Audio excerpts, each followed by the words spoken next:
भी पराधीन हो गए। तुलसीदास महाराज जी ने कहा है कि पराधीन सपने सुख नाही, कि पराधीन रहने वाले इंसान को सपने में भी सुख प्राप्त नहीं होता। अब आप ये स्वयं विचार कीजिए कि आप किसके पराधीन हो। मैं तो पराधीन हूं और मुझे सपने में सुख भी है। ये मत पूछना किसके पराधीन हूं। पराधीन मतलब दूसरे के आश्रित रहने वाला, दूसरे की जी हजूरी करने वाला, दूसरे के बताए हुए मार्ग पे चलने वाला, उसे पराधीन कहा जाता है। समाज की दृष्टि से पराधीन की परिभाषा दूसरी है और साधु के जीवन के अंदर पराधीन की परिभाषा दूसरी बन जाती है। क्योंकि जैसे कि मैंने कहा कि मैं स्वयं तो पराधीन हूं,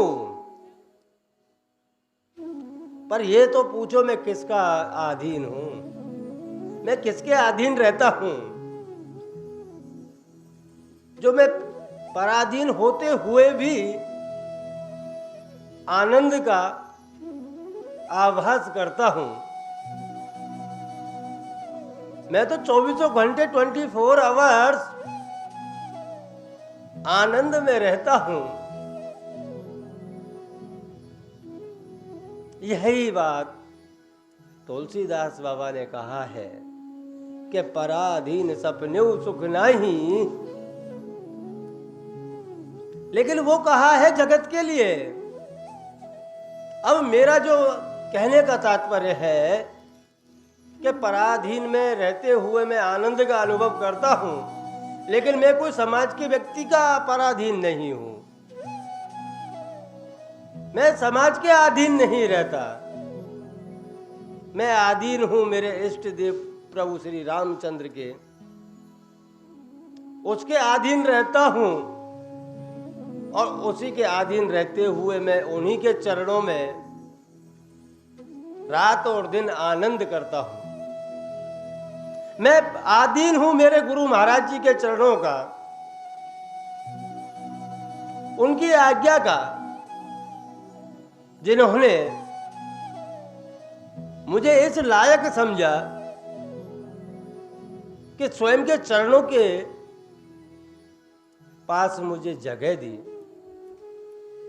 मैं अधीन हूं उन चरणों का जिन चरणों के अंदर नित्य आनंद करता हूं। अरे आप अधीन बनिए, प्रभु श्री हरि के अधीन हो जाइए तो आपको आनंद प्राप्त होगा।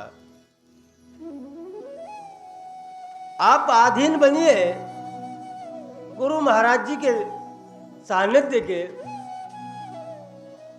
तो आपको आनंद प्राप्त होगा। क्योंकि एक ये दो ही हैं जो आपको आनंदित भी करेंगे,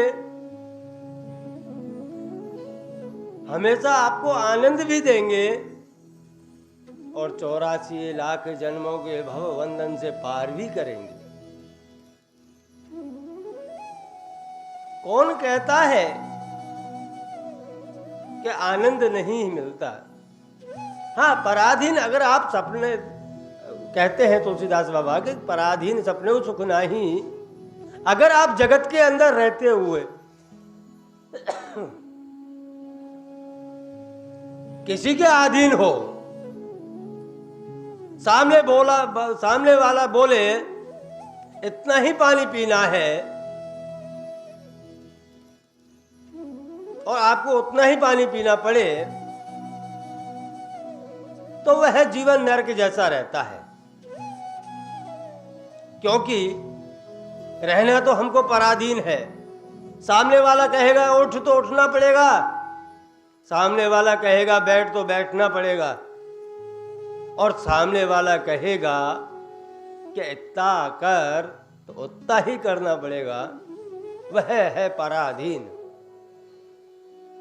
एक नौकरशाही जिंदगी जीना, उसी को कहते हैं पराधीन रहना। एक नौकरशाही जिंदगी जीना उसी को कहते हैं पराधीन रहना। उस जीवन के अंदर आनंद नहीं है, वह जीवन एक नरक जैसा बन जाता है। अब आप स्वयं विचार कीजिए, आप किसके अधीन रहना चाहते हो? परब्रह्म परमात्मा के अधीन रहना चाहते हो कि जिसके सानिध्य से हमें आनंद मिलता है और हमारा भवबंधन पार हो जाता है? आप विचार कीजिए कि आपको किसके अधीन रहना है। हमारे श्री गुरु महाराज जी के, जो हमें सत्मार्ग बताते हैं और हमें कल्याणकारी ज्ञान भी देते हैं और हमारा जीवन सार्थक बना देते हैं। आप स्वयं विचार कीजिएगा आपको किसके अधीन रहना है, क्योंकि अधीन रहना ये मनुष्य स्वयं विचार कर सकता है कि उसको कौन सी वाली नाव में बैठना है।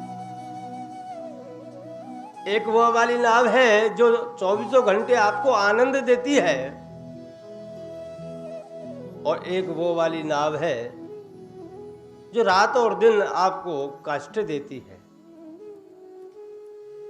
आपके जीवन को नर्क बना देती है। मैंने कहा कि आप जब छोटे थे तब भी अधीन थे। बचपन में हम किसके अधीन रहते? बचपन में अगर माँ हमको खिलाएगी तो हम खाएंगे, माँ हमको पिलाएगी तो हम पिएंगे, अगर माँ हमको कार्य कराएगी तो हम सारे कार्य करेंगे। अगर भूख लग रही तो हम स्वयं के हाथों से खा भी नहीं सकते, प्यास लग रही है तो हम स्वयं के हाथों से पी भी नहीं सकते। वह जीवन पराधीन रहता है। अगर आपको लघु संख्या जाना होगा तो आप कह भी नहीं सकते, आपको जैसा तैसे कर लेना पड़ेगा। वह होते हैं पराधीन।